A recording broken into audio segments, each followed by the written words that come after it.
to another episode of the Horny Football Podcast. This week we're going to be reviewing all the action from the Premier League. Looking forward to this weekend's action. We're going to start with, first of all, West Ham versus Luton. West Ham have enjoyed a really, really good start under David Moyes this season. Was tipping West Ham to do pretty poorly this year, but the good start, they've bought pretty well. And yeah, they've 3 wins, 1 draw, first 4 games. Correct, yeah, top 4. Yeah, I think it's kudos to David Moyes after the kind of the vitriol he endured at the end of last season. Even though they did end up winning the Conference League, their league form was absolutely diabolical considering where they. I was fully sure he was getting the sack. Yeah, I think most people were. So I think that saved him, League trophy saved him. That did it for him. Yeah, I think most certainly. So look. But I think the most prominent thing after all this is one thing that I really admire, and this goes with Spurs too, but they've shown there's life after Declan Rice. They've bought some good players. So things are looking good, and at the moment in time, even though Luton may feel a bit unlucky, they did well at the last 10 minutes, could have very easily got a goal, but alternatively West Ham could have been 4 or 5-0 up at half time. So West Ham are looking good, and I have a soft spot for them, so long may that continue. Oh, we'll say, I guess now with the their Europa League starting next week, they might start to struggle a little bit. United and Arsenal have been in the Europa League for a while now, but we've had better squads, I'd say, than West Ham do. And, they might be okay for the first couple of weeks, but once they get into the nitty-gritty, they're going to have playing on a Thursday night, playing on the weekends, Thursday night, on the weekends again. Like, their squad's going to get, it's going to get worn out really quickly. So do we think they're going to struggle in the long term, Johnny? Yeah, it's a tough one. I think when you look at the schedule and the sheer number of games, you'd say yes, but they've done it last year. We say United, Arsenal, and we played European football, the Europa League for the last couple of years, but West Ham did it in the Conference League of a Thursday. They did Thursday, Sunday every week for how long? Well, in their league, showed last season they could do it, and maybe not the same quality, but I don't think there's a massive jump between Europa League and between, especially group stages anyway, between the teams you're going to be playing some of the Europa League games versus the Conference League. In terms of travelling, it's going to be probably worse for your Conference League. So maybe the quality in depth isn't there, but they've had such a good start that you're carrying over that momentum. They have momentum on their side. So once they keep rolling over, and them huge European nights at home for them is going to be fantastic. So I think they could struggle as much as anyone, or they could do really well. It really depends on how to start with it. And injuries, we've seen a few teams hit with injuries early on. They haven't been really yet, so that's going to be interesting to see how they get on there. I think they've bought well with the Rice money too. Getting Kudos, Alvarez, and James Ward-Prowse. I know they left it very late. Yeah, so they left it really, really late. They could have lost Paquetá. They kept him. So I know Kudos can play up front. Should Mikel Antonio pick up an injury or need to be rested. So look, at the end of it, they did buy well, do they? So their midfield is stronger than it was last year. So look, the only time will tell.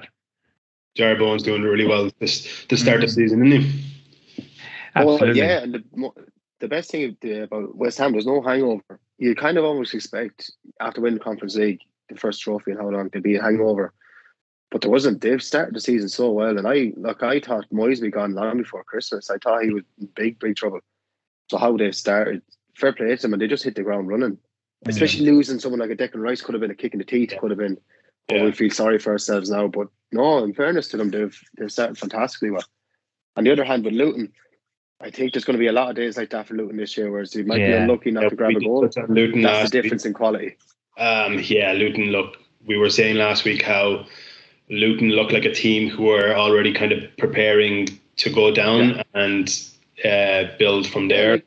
It's not one season. It will change their club's history. It will change their club's fortune forever. How much money is to go down? 40 million, is it? It's about 100. It's 100 million to get promoted, and I think that the money they got, with it's evident they bought very little players. They got who did they get? They got Ross Barkley. I think he was in a free though. And They they got a couple of free transfers. Yeah, they got a couple of free. The Ogbeni as well. There. Yes, yeah. So, but the stadium's gotten upgraded as well. Yeah, and the streets around it. So I think we alluded to that last week that with the money that they've had, they've put that infrastructurally and in the surrounding areas. So Johnny's right in what he said. Like, it's evident that they are preparing to go down, but they're probably preparing to go down, hopefully to come back up, if that makes sense. Because they've done it with the resources and the training ground and the stadia and the train and dressing rooms and all that they had last year. In their heads, they're probably thinking there's no reason why they can't do it again next year. So look, I think it's fair to say we could very well be looking at another record-breaking season, which we haven't seen since Derby for the least amount of points. But I don't know if that's really going to bother them in the long term, because they'll just think, well, give me that money, I'll come back straight back up and give me that extra 100, and then they'll invest. They won the lotto, That's what they did. Yeah, definitely. Newcastle seem to be in all sorts of trouble. I know we touched on them last week again after the Man City loss. They didn't look too bad. I think Man City overpowered them last week, but I think we all expected Newcastle to turn around against Brighton, and Brighton just absolutely dismantled them. Yeah, you think you're looking at maybe Eddie Howe could potentially find himself in trouble if it continues the way it has. I think we do all. It's tough because when you have a season like they had last year, and you look how on paper it looked like they made some fantastic, with some really good signings. So you can't help but get caught up into it. But maybe we kind of all have to have a look at Newcastle and look at, well, that was such a massive jump last year that maybe I don't want to say we were fooled a small bit, but we do have to look at that squad for what it is. Did they overachieved? Yeah. And if we look at their signings, of course, it's too easy. It's too early to say bad signings or good signings. You can't. You have to give it a season or so. But they didn't buy an extra centre back, or they're probably begging for another centre back. They're begging for a few extras, and maybe the pressure started on them early. It's different when you're recognised as a top team in the league. You're not plucky an underdog anymore. You're expected to do these things. Yeah. Maybe it's early for Newcastle yet, but they're in trouble. They look to be in trouble, and anyhow could find himself in trouble. I think if you don't turn it around. I think Newcastle, in fairness, you have to give it to them. They had Man City, Liverpool, albeit a game they should have won, and won well, and so that is the onus is on Eddie Howe there, and then Brighton, and as we've grown to see over the last 2 seasons, this season, last season, even potentially before, they're not pushovers. They're a well-oiled machine. But that being said, Newcastle were home against Liverpool. They made a massive blunder. There was an opportunity there to reverse what happened the week before, and they quite frankly blew it, and they could have blown it by a lot more. They could not contain, Trippier could not contain Mitoma. Solly March was ruining that right wing, and of course our own Evan Ferguson was showing why he potentially is going to be one of the best strikers with the right management, with the right kind of managing, minding, nurturing.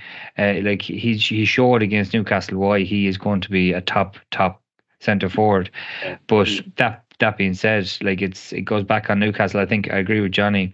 If Newcastle don't find themselves in better position by the next 2 or 3, the Champions League is next in 10 days time, 11 days time for them. If they don't get their act together sooner rather than later, it could be Eddie Howe that's head has been shouting for, Yeah, there you go. Well, yeah, I mean they have Brentford coming up in the Premier League this week. We'll touch on it a bit later on, but that's a tough game. Brentford are a good team, and Newcastle do have the Champions League then midweek. So, and that's another team that is proving there's life after Ivan Toney.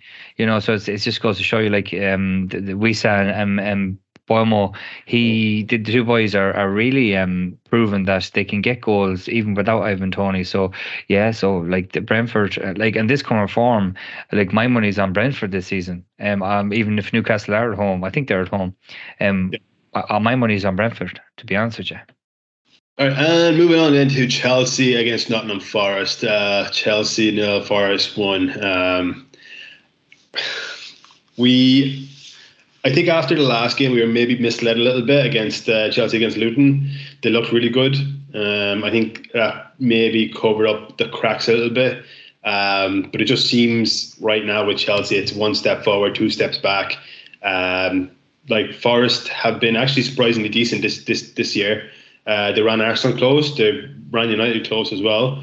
And obviously they beat Chelsea, but I think Chelsea at home should have been winning that game easily. They missed a lot of opportunities. They had they dominated possession, dominated shots. What went wrong? I don't know. Like, I think you said exactly as you said it there. I decided to pull up the stats on this just because I knew it was by big margins, but by looking at it, like you're talking throughout the whole game, they had 76% ball possession throughout the whole game to Forest 24, 21 shots to Forest 7. You know, they had 6 shots off target, whatever, but they had 13 shots blocked. So it goes to show you. I don't know. Does it go to show you that Nottingham Forest were brilliant in their defending side of it, or does it go to show a lack of cutthroat by Chelsea to get 21 shots off and which I see here, which I can't believe, to have 2 on target out of 21 shots, like pretty poor. That's very poor. Okay, you take away the shots off target and the block shots. You know, let's say the 13 shots are all on target too. But be that as it may, like that's a scary statistic for a team to lose at home to a team that yes are in good form, but you should never really be beating a Chelsea team, no matter what team is out there. No disrespect to Forest. Forest have bought quite well. They bought another 49 players from the 126 they bought last summer. So. But yeah, like Chelsea should be winning that game. If this is the levels that they want to be going under and losing whatever before Luton and then winning Luton 3-0 and then losing again, like where I don't even know who they're playing next, but you will talk about that later on. But like something needs to be done on their end, because it's as you said there, it's at the moment it's 1 step forward, 2 step back. So that's not how you progress as a football team. Johnny, is Poch in trouble, do you think? Obviously, it's early days. It's only been 4 games, but the same signs as last. You know what? Under the last regime, he's in trouble. We don't know under Todd Bowley. We don't know. I'm not sure. Like, you can't put any on him. But is it a case of, like, Chelsea have bought, obviously, they spent a lot of money. They bought in quite a lot of players. They got rid of a lot of players. They bought in a lot of players. Yes, yeah. In the case of absolutely time. Because we all know he's a good manager. I think it's a case of time, but also when you're buying that many players, and Poch himself has admitted in press conferences, he doesn't know who's been brought in. Yeah. So who's buying the players? So there's a bigger question. Time won't solve that. So obviously there's a bigger question, and you would expect a manager with the experience of Poch, like he worked at PSG, he understands maybe how to get on with a board, but surely he would have had some sort of certainties saying, oh, well, I'm going to sign these players, or who is signing the players, because he's obviously not. So time won't solve that issue. And if he's playing with guys who he doesn't know if he fancies them, because he doesn't know who they are, half of them. Yeah. And you think about it too, 90-something million Mudryk isn't playing. He's had his 6 months to wean himself in, so to speak, where he can at least start. Nicholas Jackson, they bought for 37 million. Although he looks like he's a high wire, like he missed an absolute sitter. And he's still not ready for that level. He shouldn't be your number one guy. No, that's the problem they've made with a lot of these signings. Yeah, a lot of great young players, but they're not your number one guys. Like. No, Poch did allude to that. They needed a number 9.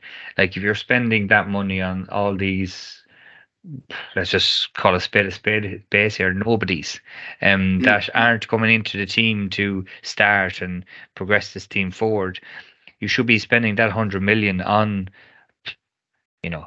Victor Osimhen or like Vlahovic or any of those guys. You need that. Like, okay, Lukaku, like like he can't put a square peg in a round circle. It's that was never going to happen after what happened with Inter Milan. That's fair enough, but a lot of that money that they used up this summer should have went towards. Now, maybe they thought Nkunku was their guy, but when Nkunku is as good as he up forward, he was always destined to be a number 10 in that Chelsea team. Yeah. So they should have went out and got a striker, a starting striker. You know, a Harry Kane, like pay the 150 million that Spurs would have asked him, being that it's a London rival. But you know, like rather spend it on someone like him than wasting your money on, you know, 6 or 7 players that, one, you're not going to want in 2 years' time because you're not going to be able to play them in the team. They're not going to want to be there.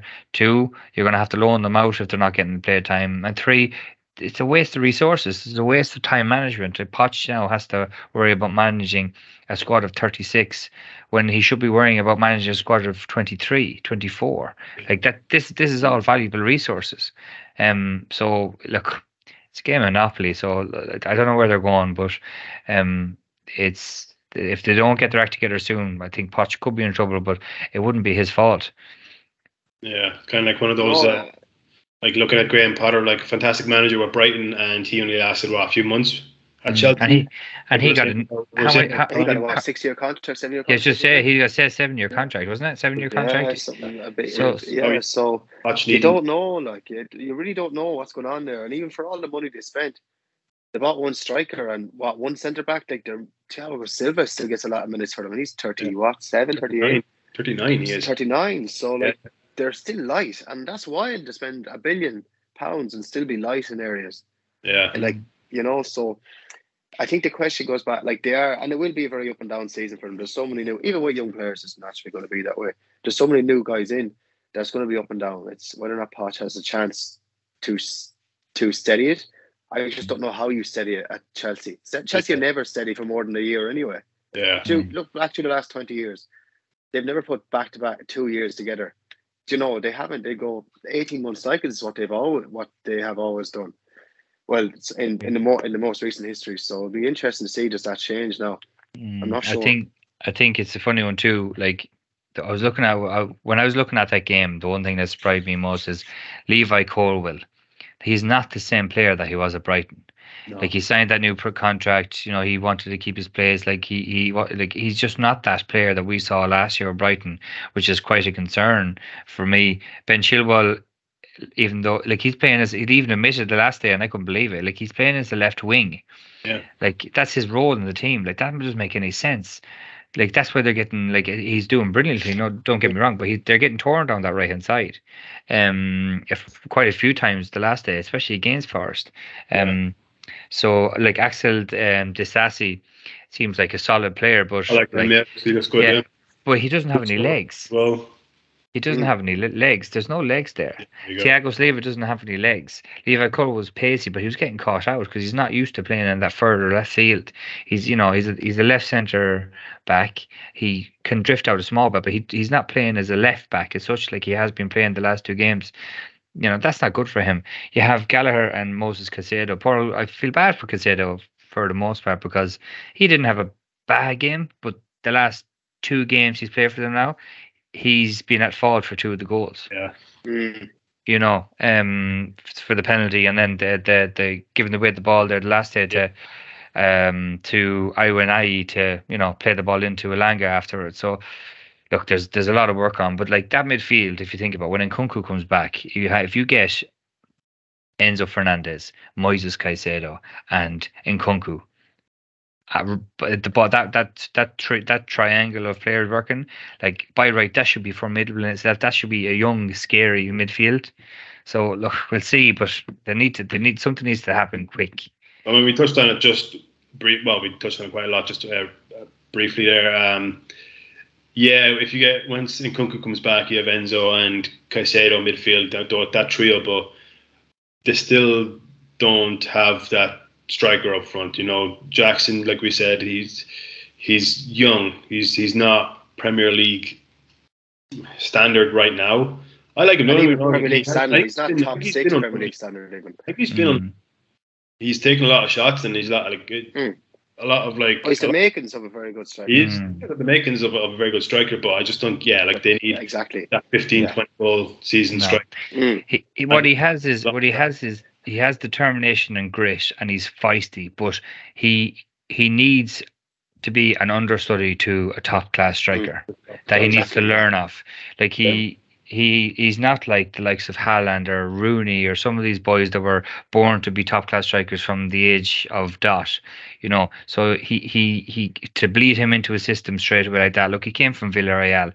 Like Villarreal weren't tearing up any trees in La Liga. Let's call a spade there. Yeah. So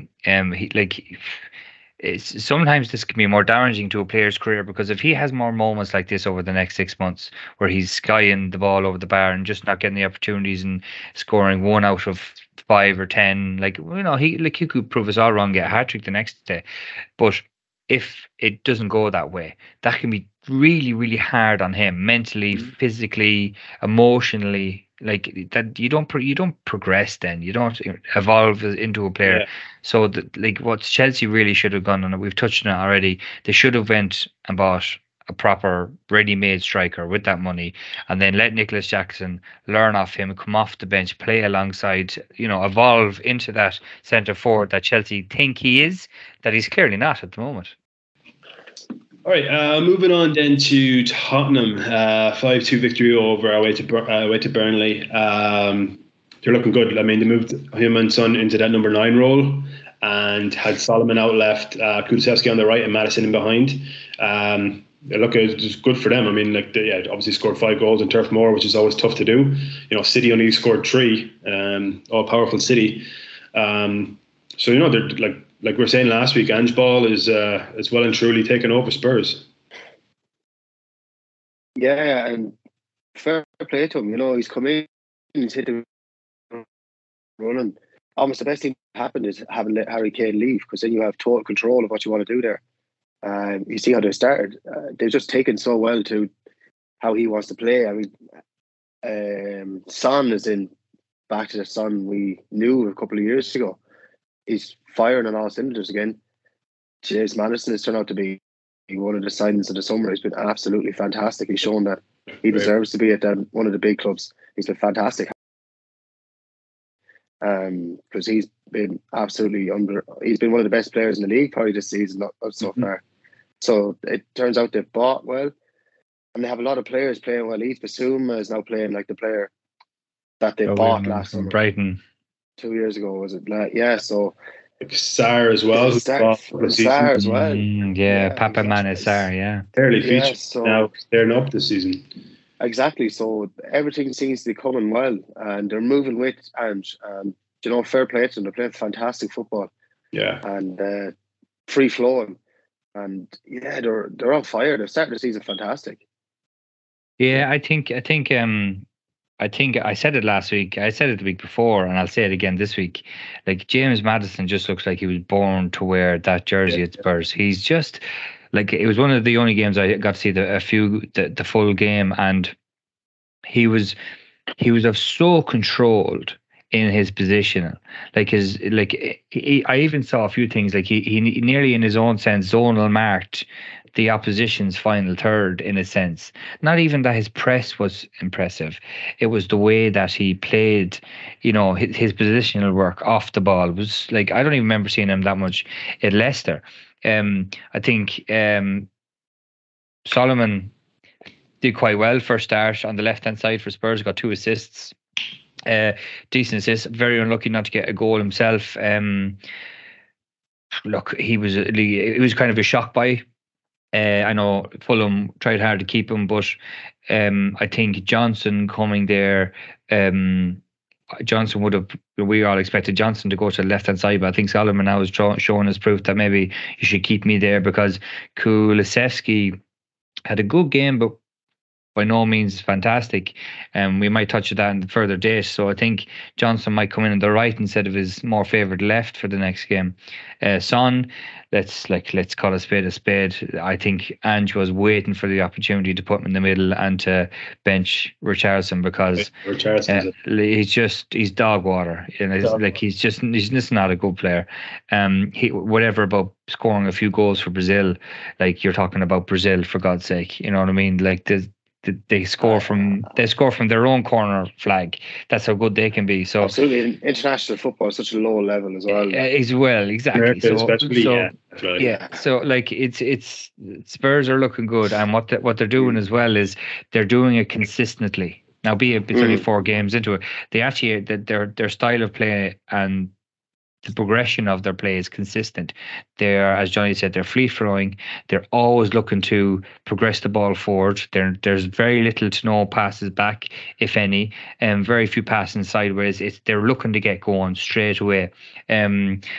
Mickey van der Ven, I'm delighted. I thought I've been saying that he should be one of the young signs of the theatre because he's looking like a serious centre back. Like the pace on that Gosson is something shocking, and the strength of him. He's a bit rash, he's still a bit rash, but he's looking like a top player. And same with Destiny, Udogie, like he's like came out of nowhere. Like I know that they had sent him on loan last year, but like he just looks like he's just been there for years. Pedro Porro. Solid back forward. Like Cristiano Romero last year, he was very, very like Van de Ven. He was very rash. Very rash. Very rash. Yeah. But and now this year he's kind of gone down and like focuses on. He's just matured, isn't he? He's just way more as a footballer. And then and look at that goal he scored. Like that was you know what I mean? That was a cracking goal, like top corner. I think, like. Defensively now, Spurs have definitely improved big time. Like got rid of the likes of like Eric Dyer, who hasn't been good enough in the last fucking 6 years. Yeah, exactly. And he doesn't even make the squad anymore. It doesn't like players like that. He, like Ange isn't afraid. Like he came in and he just he threw out like Højbjerg, who's been pretty like Mr. Consistent for Spurs. He's like, he's not getting game time, and he brought in Sarr, who has barely featured since he's been at Tottenham, and like he's cleaning up now. Like so, like Ange has come in, and he's cleared out a lot. He's brought in like a lot of young, decent players. So yeah, I think things are going to improve for Spurs. I mean, hopefully, hopefully we've heard a sight of them taking down a peg or two. But yeah, I think when you get Bentancur back in that team as well. Like if it's Bentancur, when he comes back, like you'd feel bad for either Sarr or Bissouma, whichever one's going to be dropped. But you think when they get, because he was definitely outside of Kane before he got injured, he was phenomenal. So I think when they get him back, and if they get Johnson taking on all 4 fronts like they expect him to, you keep Son up front, which is definitely what I wanted to do. Maddison, I'd be surprised if he doesn't get 10 goals and 10 assists by December, the way he's playing. So the other thing then is the only thing for them then, from my reckoning, is how do they keep Solomon in good form, or how do they Kulusevski back to the form that he can be? So that's the only 2 players that you think that they need to work on, because they are looking good, man. They are looking like a top 4 team, like any other top 4 team going in the league this season. Yeah. Johnny, with Burnley, companies come in, they do well in the Championship, obviously kind of varying from that, like a tough, physical, typical 4-4-2, rough, dogged Burnley style. Now they kind of play like last year. They played more attacking football, but now it seems like they're getting caught out a lot. They don't seem to have that defensive toughness to them. City scored 3 and whatever it is. City, Spurs came, Turf Moor scored 5. Do they need to change a lot, or just kind of trust that they're adapting to the Premier League and then, change it? I think when you're going to be in or around where they are, the bottom half, you can't be leaking goals. Yeah, that's going to be the biggest issue, and they're not really scoring many. I only got 2 against Spurs. But yeah, throughout the season, I must go back and have a look how many goals they have scored. They don't score enough.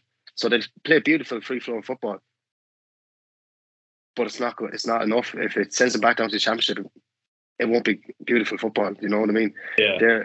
So it's well and good playing that in the Championship, but in the Premier League, you will get caught out. And they just don't have the quality yet. Now it's something that can come, but they might need 2 more windows.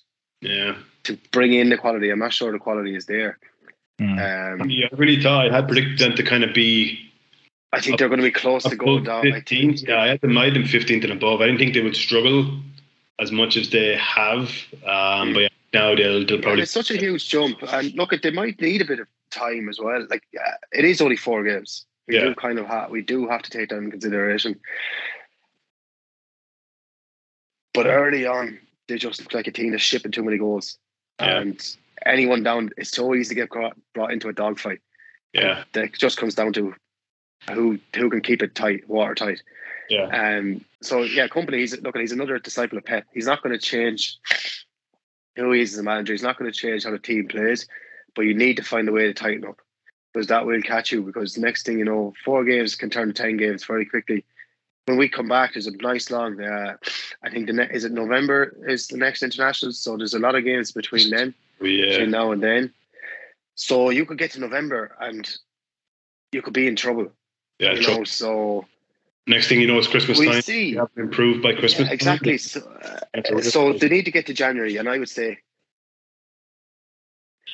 I know they're playing fantastic football, but there's a lot to be said to shut up shop and pull it back for a while, and then you can begin to open back up again. I think, but I do think they'll probably be okay. It's just once again, it's a huge jump in standards between Championship and Premier League. Is Company ready for that jump? Do you think? Like, he was a terrific Premier League defender. Of course, he was like one of the best to ever do it, I think. But obviously, management is a lot different. But I don't think he's not stupid, right? He knows Premier League inside and out. He knows that what's needed. So, do you think he can turn it around? Like, obviously he was only 4 games in. Yeah, of course. Like, if you look at it, like, he hasn't shown that he can't. Yeah. And he did fantastically well. They did unreal in the Championship last season. Did they have? I think they have a record points, record goals last season. Yeah, they hit a record. But I'm trying to think. They got the most points. They hit 100 points last season, I think, didn't they? Yeah. But I'm trying to think. It has happened before where a team has walked the Championship and they come up and struggled in the Premier League. They might have went almost too well or found it maybe too easy last season. Yeah, maybe. I can't say that. So we can't say that about Company. He's still he's only managed a couple of years really yet, so he's still very, very young in management. You can't say he hasn't shown us that he can't. So we kind of had to give him the benefit of the doubt and say, well, of course he can potentially turn it around. And I do think, I don't think they're going to go down, because I think there's definitely 3 teams worse than them this year. Yeah. So too. But I think they will be fine. I think get to January. I know we're talking about January already. It's only October, but the season flies. It goes in so quickly, and momentum is the big thing in the league. We spoke about it already, and momentum can take you right down. They're just on a bad run of it a bit. So look at a big performance at the weekend, get a win, and then you can get back on again. Next up, we have Liverpool 3, Villa 0. Was it a case of Villa being that bad, Oisín, or Liverpool being that good? I think Liverpool being that good. Aston Villa, look, I wasn't necessarily jumping on the hype train that everyone had last year that they'd be a top 4 team because of the way they ended, top 6 team just because they have Unai Emery there in Europe. That's fantastic. Look what happened to West Ham. They got European football, and look where they ended last year. So there's a good dose of reality, I think, hit Aston Villa. Is that a couple of hammerings that Villa have got so far this season? That's correct. They're beaten by Villa, So they've got hammered the first game, So I completely agree, Oisín. Completely agree. They're not the team that I think a lot of people got excited about. And I think, I think that's not down on Emery, but it is as well. Like Pau Torres, I can remember 2 years ago we were linked with him back in Ollie's day. Ollie's year, he's not working out. He's causing way too many mistakes at the back line. He's giving away goals himself. Martinez, although he was injured for the game before last, he hasn't been up to it this season. I can't believe I'm saying this, but they seem to be missing Tyrone Mings in terms of a leadership in the backline, because they're just not. Consa made a mistake as well. He would never, a mistake he didn't make last season. Matty Cash, from his heroics, even from hero to villain, in the sense they're scoring that own goal, the first goal. Diaby is their only, Diaby and Watkins at this moment in time is their only true shining. John McGinn has been playing well, but he was nowhere to be found against Liverpool. And then on the flip side of that, Liverpool, they only won, what was it, 3-0? Like, they could have, like, I'm not being funny, but they could have annihilated them. Like, annihilate them. Like, Sabbathsley, like, that boy is a proper footballer. Like, I was calling at their start of the season as one of my top players to look at. He is a proper footballer. Like, Salah, I think this whole thing now with the El Atifat or the Saudi Arabia thing going off his mind will benefit him because now he can concentrate on his football, even though he scored against Villa. Watch him come back into it. Like, their midfield now is looking quite solid. Trent is, I don't care what anyone says, I still think he's a shite defender, but he's a good player. I actually was listening to the radio there the day after the match, and they were saying that they didn't miss Van Dijk in that centre back because like they were still as equally shit but okay at the same time. But I think their midfield and their forward line, Liverpool, are really starting to click. And they really showed it against Villa. But again, going back to Villa, like, nothing has shown me this season that they're this top 6 team, top 4 team that everyone has been alluding to. So, like, Liverpool deserve to win, but they deserve to win by more. And yeah, like, with obviously the Conference League starting for Villa soon, they're, we see in the qualifying rounds for the Conference League, they're playing Hibernian, and they still put out like a pretty strong team in that first leg. Mm-hmm. And yeah, they went to Liverpool then afterwards and got walloped. I do think they will struggle, like you said, without Tyrone Mings. Like, their backline just looks super shaky. Like, Digne, I don't know him at all. No, definitely. But when Moreno comes back, I do think Moreno is a good defender. He's much better than Digne anyways. But agreed, yeah. I look both going forward and defensively. But yeah, I think they might be in a bit of trouble this year now. I think definitely as well. Sorry, go ahead, Oisin. I was going to say quickly there as well, after the game as well, you see with Yuri Tielemans come out saying that he was promised to be starting. Yeah. But he's still not starting. That's a bit of a kind of like, yeah. Bit of a tormentuous thing happened between manager and player there himself, because maybe he's right. The Villa midfield hasn't exactly been blowing the world alight. I know David Luiz is a savage, or Diego Luiz. Can't remember his name. Douglas, is it? Douglas Luiz. But he's a brilliant player, but he hasn't been doing it this year. So I think Tielemans is right. He needs to be in there. He's a creative midfielder. He's not the paciest, but he's brilliant on the ball. Yeah. So maybe stick him in and see if that changes the landscape a small bit. I do think there is a lot to be said. I know in the summer we spoke about Villa and their signings, and they got Tielemans and they got Pau Torres. And I know a lot of people are on about United. Well, why didn't United get them? And he's such a great signing. I'd say with Tielemans, there's a reason the top teams didn't go in for these guys. There always tends to be a reason. When teams are sniffed around for a couple of years, no disrespect to Aston Villa, but every top team sniffed around Torres for at one stage or another. Same with Tielemans and a free transfer. There you go. Yeah, Arsenal were in for, I'd say, a good. Yeah, and like January, you were matched from last January. Like we were like, once that contract is over, like we're in. Said it. And we just we never really. That's it. Like, he's going to go. Yeah, because we never went in for him then. And he was there. Same with us. Like, brilliant, another free transfer. Get him in the midfield. We need numbers. Yeah, we didn't take a chance. So I do think there's a lot more there to the likes of Tielemans and Pau Torres. Maybe it's his attitude. It's hard to know. Maybe he thinks he's better than he is. Them clubs know something we don't. Put it that way. So, but definitely, I think Villa will struggle this season 100%. And with Liverpool, look at their electric going forward. They score goals. Doesn't matter. They're going to score goals, and even as many as the league. Like, Villa were so poor that, like Oisin said, like, that could have been a demolition job. Yeah. It was so easy for Liverpool, like, and without looking great defensively, still look shaky. But they just battered Villa off, So, very interesting seasons for both of them teams to see where they end up. Liverpool on the way up and Villa on the way back down. Right, next up we have City against Fulham. City did run out 5-1 winners.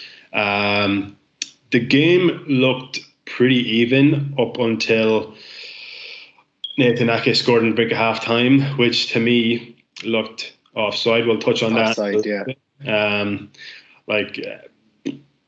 It stood. I don't know how it stood, but it stood. And then it kind of just changed the game completely. I think Fulham looked very up for that game. It was a very physical game. City didn't really look like they were full of ideas. But then obviously, Haaland goes on and gets a hat-trick, which he does. But I think City were very lucky. Like, I think if it goes in 1-1, Fulham have that confidence, and it's a different second half. But I think just having that goal, like you seen, the players didn't want to restart the game because they were full short, goal shouldn't have stood, and it just completely changed the game.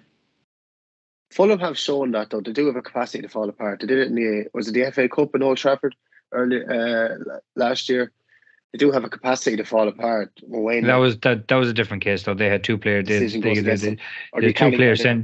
Two players sent off in the space of 3 minutes. So but you are right for the most sense. They do have a capacity to drop the head. Stuff they do lose. They drop the heads when the decision seems to go against them. They seem to drop the head. Yeah, like City haven't even. They got a man sent off, and then they let in 2 goals, and then they fought back somehow. But I think that's more on Arsenal than it is on Fulham. Anyways, but yeah, with City, look, they haven't really left third gear yet, and they're just rattling out victories. And that's the scary thing. That's the scary thing about it. They're not playing the best. They're still missing De Bruyne. They're getting their 4 wins from 4. Now they haven't really played anyone. Super. Apart from Newcastle, really, but Newcastle, they're kind of, we touched on it a bit. Newcastle's the only one, and they kind of bat them aside. It's one day, but I mean, City didn't look good, but Newcastle were just terrible. It is an interesting thing with City because they're not looking so good, and even though they're still winning games, they're still going 5 goals and not looking good. So I don't know if it's a thing of that. Well, you have to pick up the foot. You have to start playing well, or will they get caught? Will someone catch them? Will someone get them? So it is very interesting to see, but it is fairly ominous. I don't think we've ever seen it. I don't think we've ever seen a team do it like this. No, and you are right. I think the 4 games that they've been in, they haven't overly set the world alight that like the end of the season like they used to. They haven't. I say that now as we're about to talk about a 5-1 win, but they haven't blitzed teams as such. They have done very well. I think Julian Alvarez has really taken the mantle off. In the absence of Kevin De Bruyne, he scored a few goals now. He's got a few assists. Erling Haaland has even probably got more assists now this season than he's gotten last year. But yes, going back on that, they still are not the City team where you really are wowed by them. Expect this explosive play, the new dynamic formational play, like it's queenside ragged at the back. The Nathan Ake. Here, they had 68% possession. They only had 7 shots on goal. 5. 5 goals. So that just shows you. It's not just about like they're getting many. It just shows you that they know how to score. That they are ruthless. They're just clinical. So exactly. So it's not like they've had 20 shots and had 5 goals. Yeah. They just know how to be ruthless in front of the goal. They have that embedded in them in every opportunity. Like the Ake goal. Look, we'll talk about that now in a second. But yes, so they know how to. So that it's clear to everyone at this moment in time. Don't let City take a shot as best you can, and you have a good chance. Now, obviously, that's easier said than done when you have a monster in front. It's funny when you draw the comparison between them. What was it, 5 goals and 7 shots, and then you had Chelsea with 21 shots and 0 goals. It goes to show the difference in levels we're on about here, and that's at the top end of the Premier League. It shows the level they're on, Man City. Exactly. And look, we'll go on to this Ake goal now. Like it's a disgraceful position. They couldn't be any more blatant that Kanye is blocking, but it's not even blocking. Like Kanye even moved towards the goal. That's the one thing I found, because I was looking at it and I was looking at the VAR and I was listening to people and they're on about okay, it wasn't necessarily, it may not have been his fault that the keeper was in his line, because the keeper did kind of tend to move a little bit left, nearly in the path of Kanye. But what is against the rules is you cannot move towards the ball when you're in offside position. Once you move towards the ball, you are now deemed that deemed as you're attacking the ball at play. It's an offside position on top of the obstructing the keeper's vision. Yeah. So the fact that he has interfered with play, See, exactly. So it's a bizarre one, and is again, as you say, it completely altered the face of the game, because Fulham just came out of the traps in the second half, and they just may as well have dropped it because they were not invested. The heads went, like, didn't they? Like it just really ruined their confidence. Like the more you do look at that, you can see that Leno was waiting for Akanji to get a touch on that ball. That's why he kind of didn't. But then as soon as Akanji jumps over the ball, then he dives, and it's obviously too late. But like Leno's a very, very good keeper. Like he's great reflexes. Like he can just leave that ball. Just he's not going to think that Akanji's going to jump over. Like Akanji 100% interferes. Shouldn't have been a goal. Fulham should have been 1-1 at half time, and then who knows what would have happened from there. But it's just absolutely ridiculous. Just what goes on with the VAR now. Like I know we're going to talk about VAR a bit later on. Well, but just a question on that. Like I didn't see Fulham were issued any apology from the PGMOL. Like there you go. It's taken. United was the only team it happened to this season, so which is very funny. Well, it just where's the apologies? It's taken. They review it. It's like almost 2 weeks later when they actually sit and review it, and then you're told why it was like they released the audio. The audio only for that the Gameweek 1 incident between United and Wolves. They released that audio, and it's like that was 3 weeks ago. So it has no relevance right now. Yeah, exactly. Yeah. If you're gonna start doing that, start doing it from the day of the match. Just release it. Yeah. You clearly record the audio. Like, why can't you release it as it's happening? Like, let everyone hear. Like they do in the rugby. We've seen it. We were talking about it with the Rugby World Cup going on. Exactly. Yeah. We hear everything. Everyone can see it. Everyone can see the TMO. Like everything. You can see everything. There's total transparency. And you can hear everything too, which is the beautiful thing about it. You can hear the conversation. Yeah. You can see why. You can see, and it's happening so quickly. I should really hold on this for later on, but I'll just say it now. You can see how they're doing it. Just so efficiently at that moment in time, and that's the problem with VAR. But we'll touch on all that now in a minute. I know this is totally off topic, but you've seen with the with Wales and Fiji when the man scored the try, but he let the ball go down. Like that was an incredibly tough call to make, but he made it inside probably 45 seconds. They still made seconds, and they talk you through the reason. 4 or 5. And you understand it. It's like, okay, fair enough. Yeah, exactly. Even if it's 40 were against you, then you see, that's why he gave it. Yeah, we'll move on for that. Yeah, we'll talk about that in a little bit more later on. City, they just, they're just going, it seems, from strength to strength. Once Kevin De Bruyne comes back, I just think it's they're inevitable. We're thinking Arsenal had a very good start last year and they always kept they were ahead for the longest time. Now they were behind. I think. Well, were they unfortunate? We don't know, against Fulham to draw the game, but and maybe they were a bit fortunate against United. We'll talk about that in a few minutes. But City are the only team 4 from 4. They look, their attack is just flying, even though they're not playing that well. Their attack is just fucking insane. City, I can't see anyone stopping them. Like they have an easy Champions League. And the only two teams I think that look like they could do any more sort of damage towards them, which I can't believe I'm about to say, is looking like Liverpool or Spurs. They're the only two teams I can see that can do anything. Spurs are always their bogey team. Yeah, Spurs beat them every year. Yeah, so when do they play them? It'll be interesting to see. I should look. I can't remember.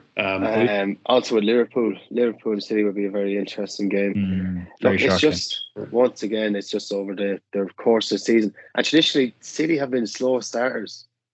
There you go, and that's the scary thing. There's no slow.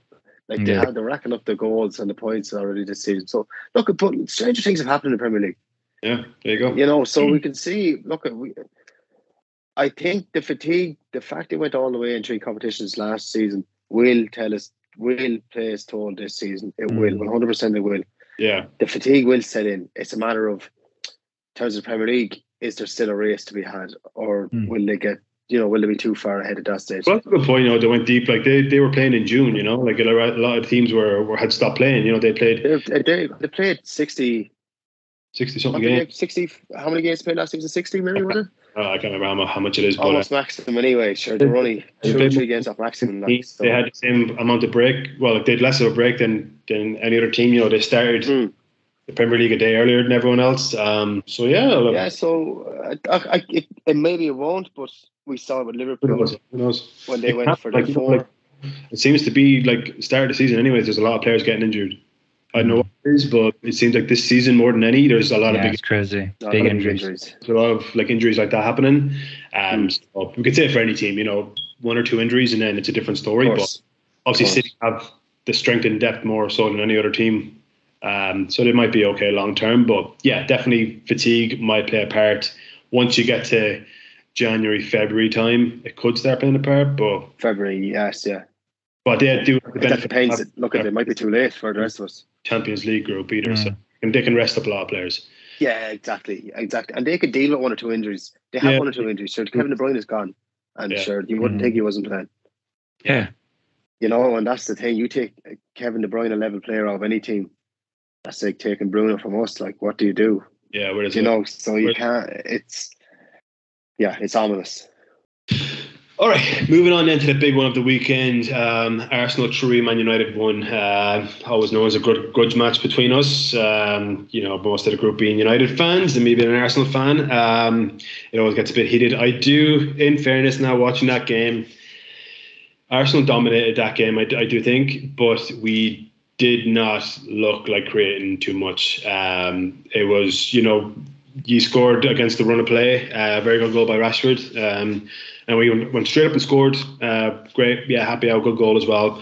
But then we just didn't really look like ever. We had a lot of shots that weren't really troubling Onana that much. But there was instances, like I remember it was like right before the Garnacho goal was disallowed, maybe like 2 minutes before. And I think United had a corner and we cleared it. And Martinelli had acres of space in front of him, like absolutely acres. And he's a man who likes to run, but he ran maybe 5 yards, turned around and just passed it back. And I remember I was just screaming. I was like, run forward, like. And Arsenal spent a lot of time, especially the last maybe 20 minutes, just passing sideways, trying to break down a very rigid United defence. With the breakaway goal, obviously Garnacho just a bit offside. We got very lucky he was offside. I think Gabriel did very well in making him offside, but I don't think 3-1 was justified. I think we got lucky with that. Yeah, I think that's true. I think there's so many things to talk about that game. There's so many instances where I was just like fuming. Like that we're going to touch on the VAR things, but there was. I don't know if you dominated the game, but I think you certainly did better in certainly most parts of the game. But I thought Wan-Bissaka, I think, was doing brilliantly against Martinelli. And then again, Martinelli was having a good game too. And Nketiah was doing well. Jesus was doing well when he came on. I'm not joking when I wasn't sure. I even said it in the group chat. Like, I don't remember hearing Rice's name mentioned in the first half. Second half, he was definitely a lot more involved. First half, definitely not. The Ben White, same thing. I didn't see too much of him, but then again, we weren't really doing much damage to that end of the pitch at the first half. Arsenal, I think, had a lot of possession in that first half. Going to hear too much. No. But look, it's one of those things. It's unfortunate. I think there's a few things that you could have. I think. Personally, I don't think it's a red card because on Saka, for example, I don't think it was a red card, but I think there's definitely cause for debate. If he had lunged any way, shape, or form, because for the most part he kind of just fell into him. I think the conversation has to come up there though with players. If we can't sit here and say if that's a Casemiro making that challenge, that doesn't. I agree. I would be. I think some players have a record and that's wrong. I agree with that. And I'm not just saying that as a United fan, but there's players throughout the league. If that was a Xhaka, let's say from last season, that's Xhaka doing that. He probably gets red. It's hard. It is hard to know because obviously he was fouled beforehand. But I don't. But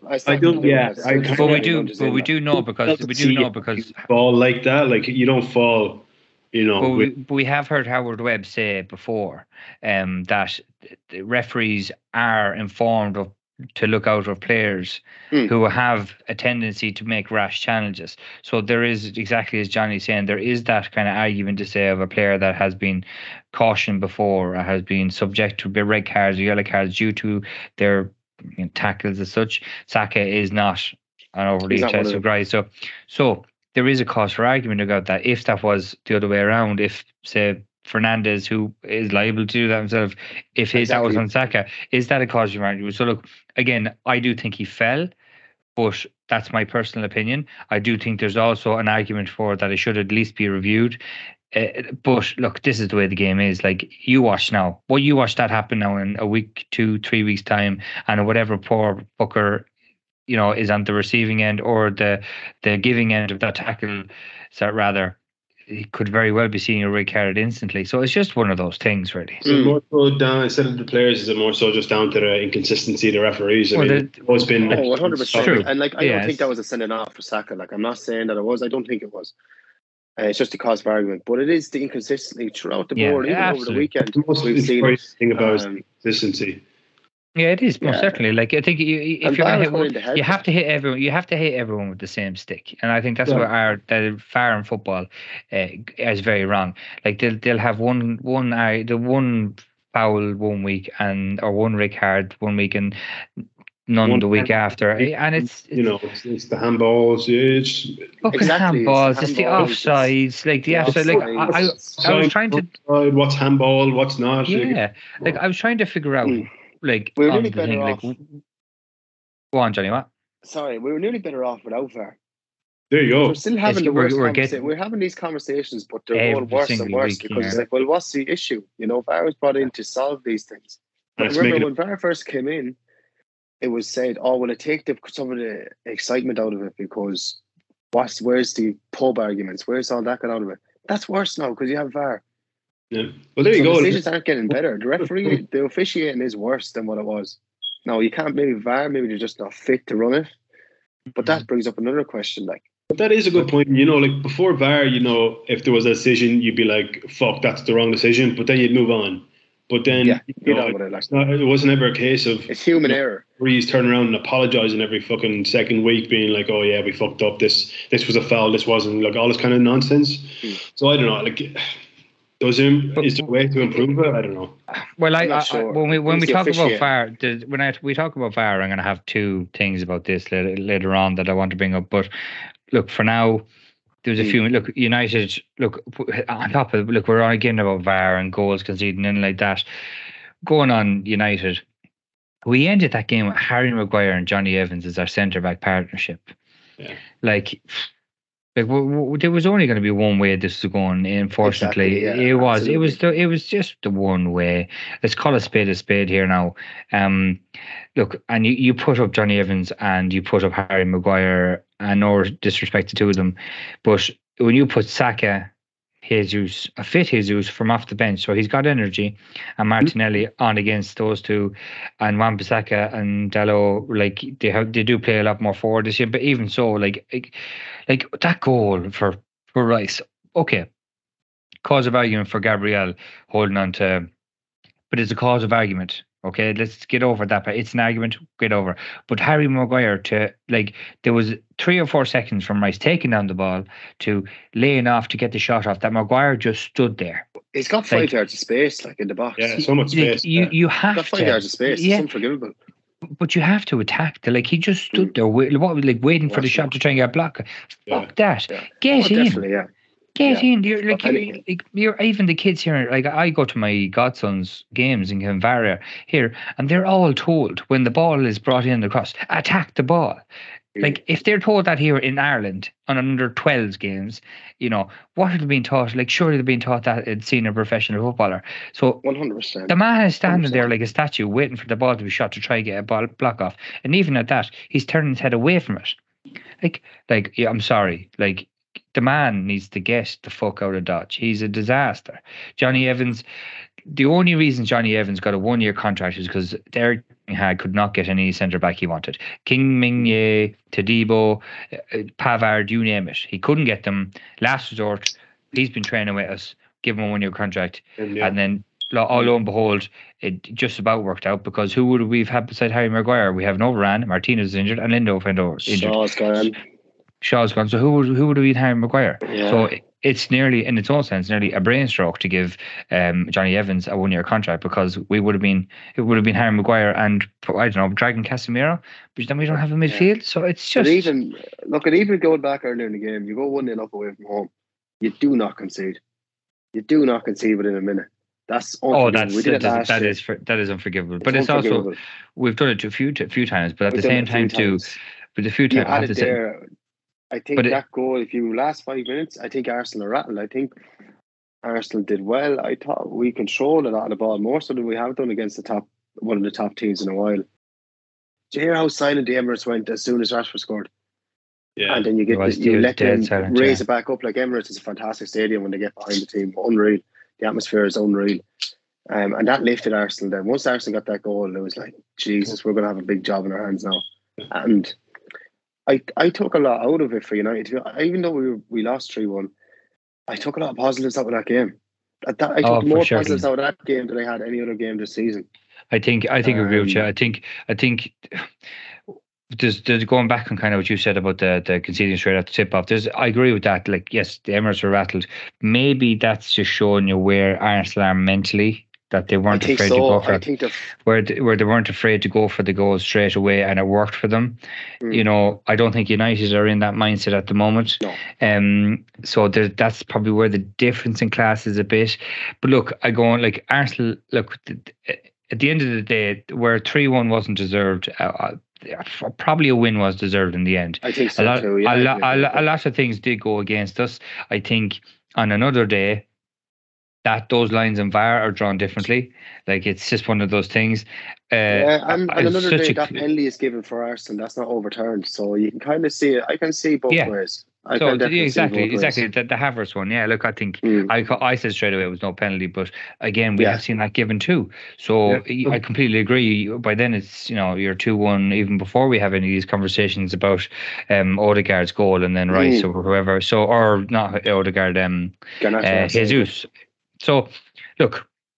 Look, I agree with Johnny. I found some positives in the game, not many. Højlund, look, let's talk about him before we move on. Like, he had 20 minutes on that pitch, and he had Gabriel on strings. He did. I don't agree. Definitely. He had a penalty off. He had a penalty off, and that was the flow. But he's the strength of him to hold off Gabriel a few times. Most of them fucking 3 or 4 times. No, he dragged him down once. No, you talk. No, dragged him down again with a penalty. No. Being a penalty, it's not a penalty. He got across. He got his body across. Højlund lost the ball. Saliba was there to pick it up. There you go. It's not a penalty. He just shoved him out of the way. It's not a penalty. No, Højlund's about to take it there. He's going to hook his arm and just bring it inside Saliba and stick in the bottom corner. I'm delighted to start this score. But even at that, Højlund has had hold up Gabriel quite a number of times before in that game. And like, impressive, he did well. He hold him up. Doesn't mean put him on strings. He didn't put him on strings at all. He did very well. He did look good. Don't get me wrong. He looked good. Yeah, he looked good. He's a lot of pace than I thought he had. I think he will. True. Yeah, he will be. He'll be very good. His back pass to Casemiro to lay off that ball that time was just like such like okay, it's a simple skill as a back pass, but the thing to do at that moment, because he was surrounded by Saliba was right on top of him, where a lot of players would have tried to run around him or even pass back. To have that kind of quick initiative to quickly back pass, get that ball away to Casemiro pass it on. Look, Højlund could be a big player for us, but unfortunately I have a feel like I just don't want it to happen. But we could be talking about the same conversation about Højlund as we did with Jackson earlier on. Like, I don't want him to fall in the same trap where he needed to be behind a proper striker to learn his trade. He's now going to be thrown straight into the mix at 20 years of age, like Jackson. And the onus is now going to be on him to try and save United's career in terms of goal scoring, because United aren't scoring a lot of goals. Their attacking front is not looking very good. We now have Anthony and Sancho out of the mix. Garnacho hasn't been okay, apart from that goal that he could have scored, should have scored, whatever way you want to look at it. So I think Højlund, there's a lot going on his shoulders now, because Martial, I said it last week, I said this week, he's a donkey. He's finished, Martial. He doesn't need to be anywhere near that squad. So look, I think there's one thing about Arsenal is they still have kept some bit, like the whatever about being lucky the last few games and some of their wins, they still have got that mentality to win games. Definitely, and you need luck. The top teams get luck. Look at City, they got luck. Like, look at 2 years ago, Arsenal don't win that game. Yeah, no, that's the best but it's a mentality. So they're mentally they seem quite strong, and they've done well. And getting someone like But to a who's certain the extent, I do captain, think they're very much, even with Arteta early on this season on the sidelines, he's fucking losing the plot. Like, yeah, he is. But I want to but ask you, Dan, like, what do you think of that? Do you think he's just going to be over the top? I think it's the way he does everything is either Yeah. unbelievable or it's an emergency right now. Where it's like, Jesus, just you look at City, it's calm, cool, and collected. Arsenal look to be up he's and the other down. person. He's a passionate Yeah. manager, and you've seen like his reaction to the goal. Yeah, some of his antics. Yeah, don't get me wrong. It is the way he carries on. It's a bit much, but I don't know. I'd rather have that guy in your dugout than a guy who's just standing there not doing anything. And what about like? So he obviously with Havertz, where do you think? Yeah, Havertz, where do we go? He still looks like he's. I don't see how Trossard can't get in that team ahead of him.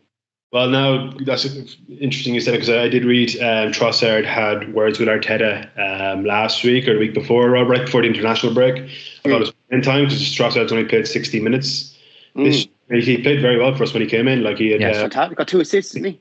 I think. Well, last season he got like 8 assists since joining from January. He got a goal and 8 assists, or a goal and 9 assists, because I think he got 10. Fantastic, last season when he joined. But it's great squad depth to have that all the same. Yeah, there you go. But like Arteta was saying, like, once, because now with the Carabao Cup starting, Champions League is starting, there's there's games that people are going to be played in. But Havertz, I think, needs to be dropped. I think has to be. It's the same thing.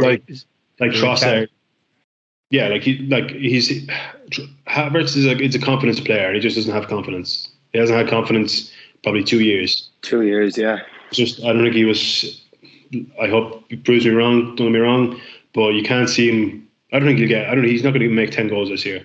No, he's not going to make 10 assists. No, and then sometimes for a player, the best thing they can do for them is take them out of the spotlight. Yeah, put them in like for an easy game, like easy game. Yeah, like if we you get a nice cup draw. Yeah, there you go. Put him in.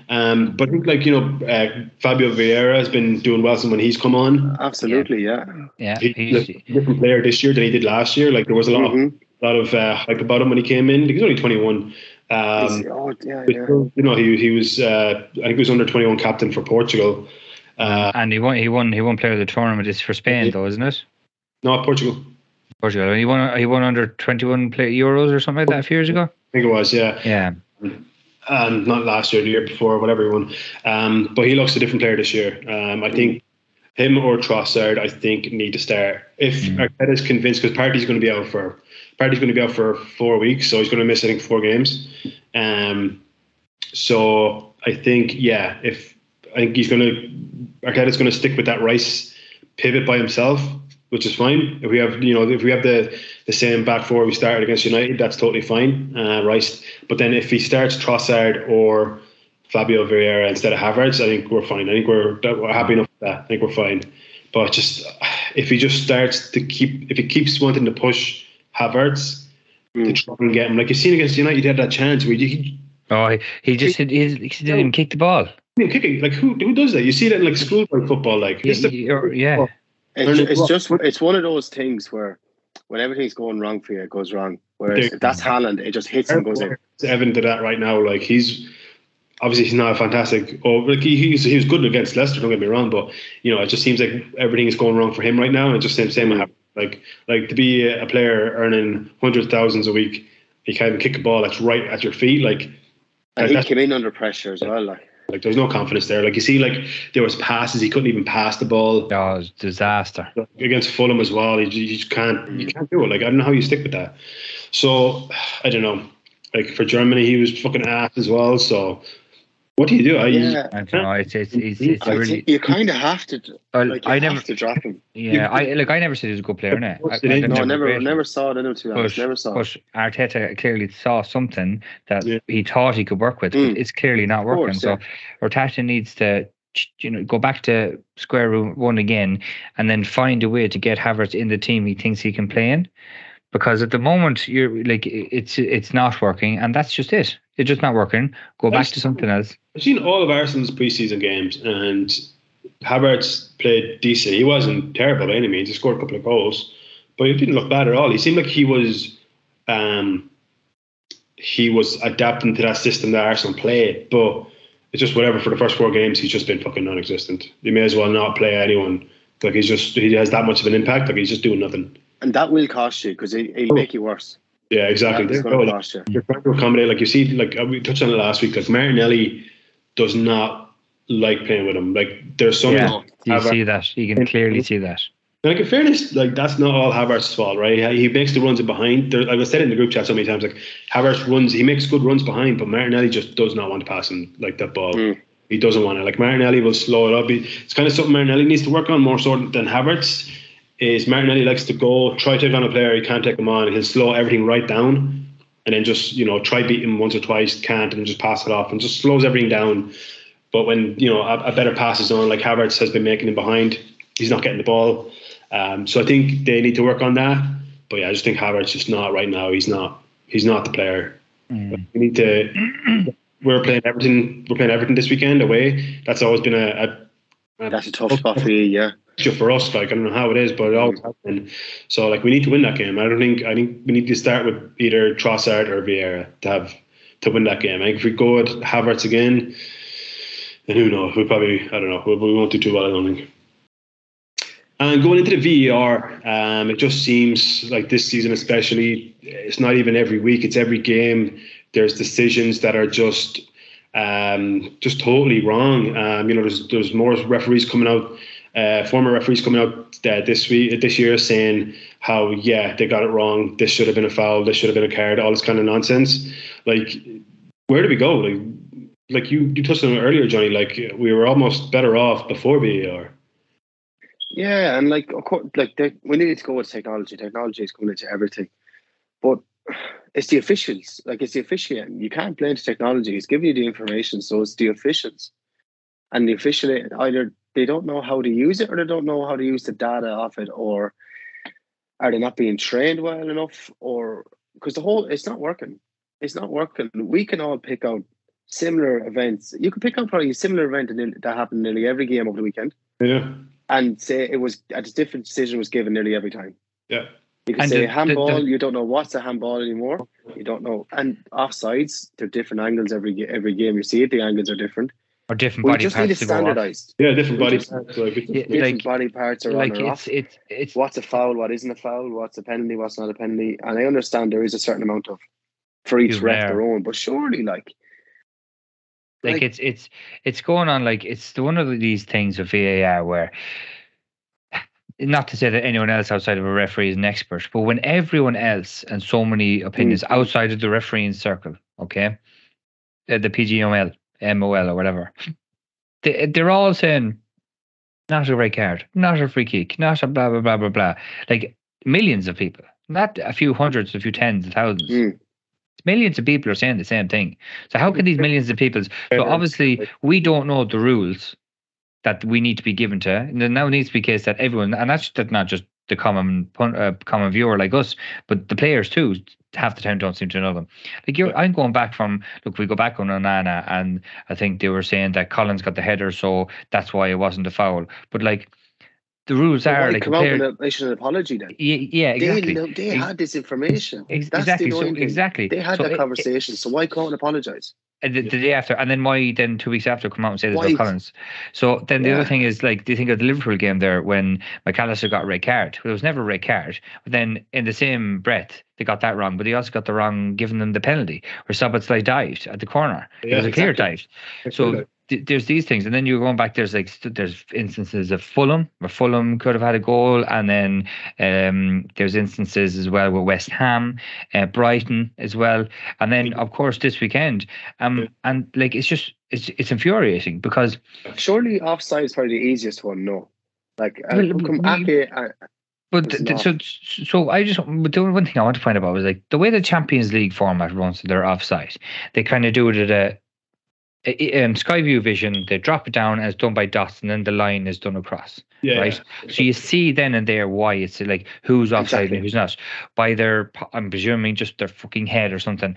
This is what they're doing, and no one questions it.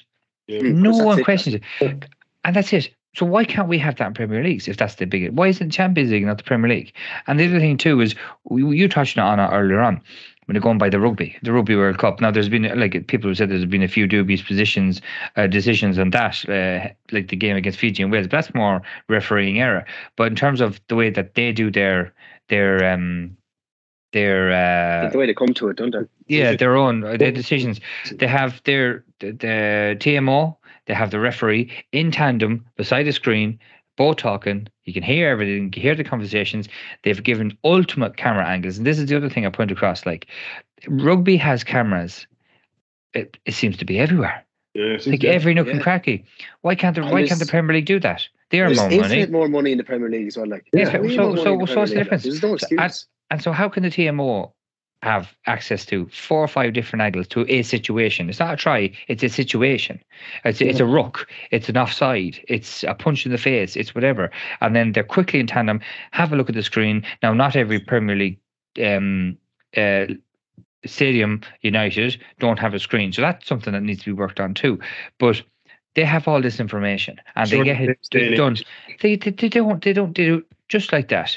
Like a minute. You're looking at VAR, it's done 10 minutes, 10 minutes, 1 minute, 2 minutes, 3 minutes, and then it gets too long. Then they have to make a decision. And it's still the wrong decision. It's still the wrong decision. Like, I don't know how. Yeah, you don't know how it comes. So how can we not get inspiration from the rugby? How can we not look at that? Look at how these are doing it. This is nothing new.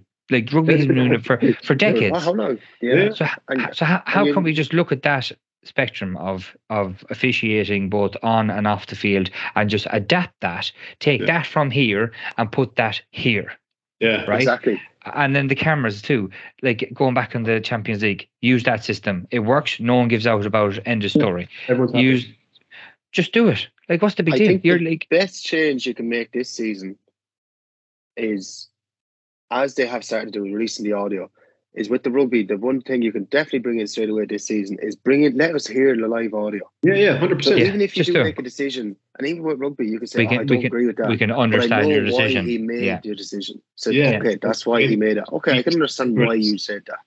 Yeah. Rather than, so why the fuck did he do it? Where did he pull that out?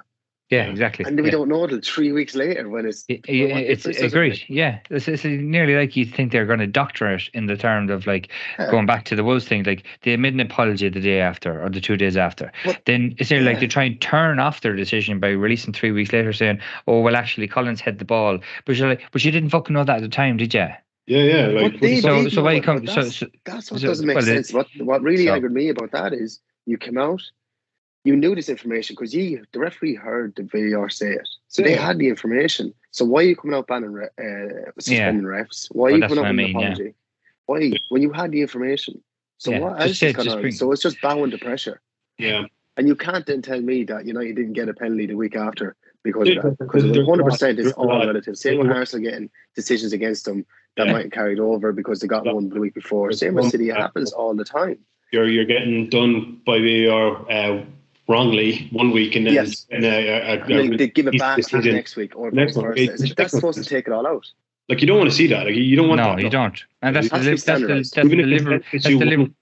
if it benefits you 1 week, it might cost you the next week. Like, you don't. And that's that Liverpool case in point. They wrongly sent off McAllister, and then they awarded the penalty to Sabbasley for diving after. Like, that's a yellow card simulation, and that's another thing that needs to change too. There's been a few times this season where simulation has been missed. It's a straight yellow card. Yeah, like, and the referees just stop booking for that now, have they? What's the start? Like, that's like, how do you stop that? You've fired. Oh, he dived. Yellow card. Yellow cards. Like, speaking of inconsistency as well, like, there's like when players, there's supposed to be, if a player asks the ref to give a yellow card to another player, and they get a yellow card as well. Times, like Thomas Partey, I think, again, I can't remember who it was against. I think it was against Palace. He was like, I think it was Eze that went down, who probably should have got a penalty. I thought it was a penalty, should have been a penalty. And then Partey was like, give him a card, and then he should, by rights, that's the law, he should have got a card. Yellow card. Exactly. Same with Austin Bruno. So Bruno does it the whole time. Bruno does it the whole time too. It makes no sense. Look. Yeah, look, we can talk about that all day. And we're going to talk about this topic is going to come up, if not next week, in the week after. So it'll be up again. Like, definitely. But that's the problem with it. That's the problem. But, like, just touch really quickly on the offsides now. I think it was Arsene Wenger who was saying to just redo the whole offside rule. Let's say if your legs are onside but half your body's offside, you're onside. Unless you are completely offside. Completely offside, yeah. I think that would just, instead of your shoulder being offside, but the rest of your body onside, and it's not given. But then you know how to, as an attacker and a defender, then you know what you have to do. Yeah. Then you can plan. Then you can figure out your positioning or whatever. Yeah. So now it's pot luck. It's just you don't fucking know. You know it. Pot fucking luck if someone's onside or not. I know it's. Look, it's a conversation we're going to have. What it does go back to with the VAR is that they don't know themselves, and there's no standard. If we get standardized and just pick something and just go with it, pick anything. Say if your head's offside, that's it. Fuck you, you're offside, or whatever. You're onside or whatever. So right, brilliant. Just pick one thing and just go with it. I think every fan will be very happy with that. Just so we have all the one rule.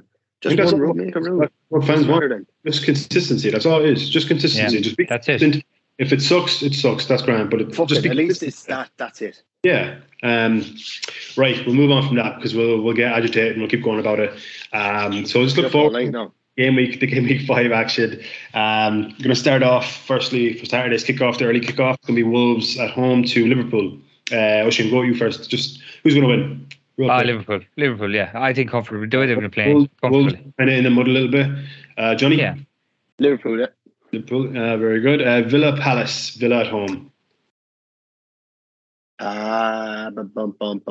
Palace. No, I think Villa have a bit too much for Palace. I think Villa will do that one.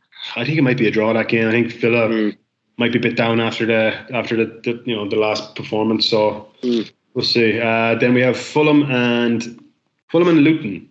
Fulham at home to Luton. I think Fulham wins that for Fulham. I think that'll be comfortable enough for them. Yeah, although it'd be great to see Luton get a point on the board. Something on the board. But yeah, I say Fulham now. I think probably the biggest game of the weekend will be United at home to Brighton.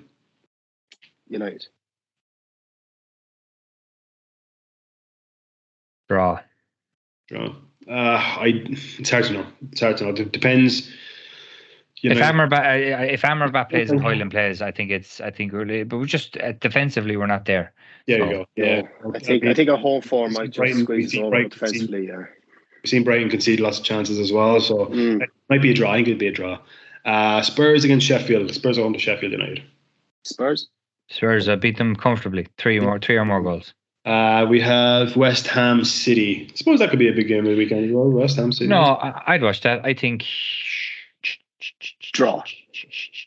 I think it could be a draw. I think if West Ham perform, I know it's City being the way as we had the Araminus, but I do think I'd like to see West Ham win, but I think City will just about beat them.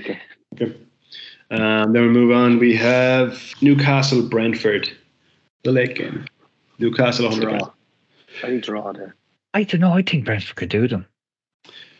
Yeah. We're saying how good we were, but I think Newcastle need to win. Need to win. They couldn't win this game. They're in trouble if they lose this game. Yeah, I think if they don't win this game, I think they're in trouble. Like even if they draw, I think they're in trouble. Scouts in trouble, but we'll see. And then we have Bournemouth Chelsea. I think Bournemouth win this game. I think Chelsea will just take it. I think Bournemouth at home are a good team. Yeah, I think. I'm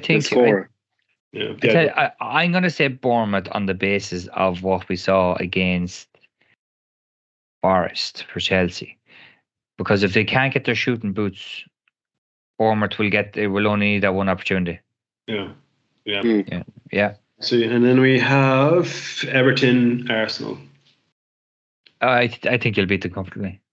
I think it'll be 2-3-0, 2-3-1 even. Everton adjusts are. I think he'll concede, but I think he'll definitely win. Yeah, I say Arsenal, but Everton are shot. Yeah. They're gone. Yeah. They're done. Yeah. They're gone. Yeah, Arteta just doesn't play Havertz and Rory. And then Monday game, Forest and Burnley. Forest. I think probably draw. Draw, yeah, maybe so. Yeah, that'd be a great game. It's going to be a very good game. Maybe game of the weekend. No, I don't. I think I think he'll get a brace at least. I'm liking Forest at the moment. I think they're fantastic. They bought in my eyes, they bought way too many players. Well, they've got some good players. Hudson-Odoi's got in there, unreal. So that's going to do it for this week's episode of the Honey Football Podcast. Special thanks to the two boys for being here with us. Do appreciate it. I do appreciate everyone for watching. If you did like what you saw, don't forget to like, subscribe, and then comment your thoughts on last week's Premier League action and this weekend. Let us know what you think.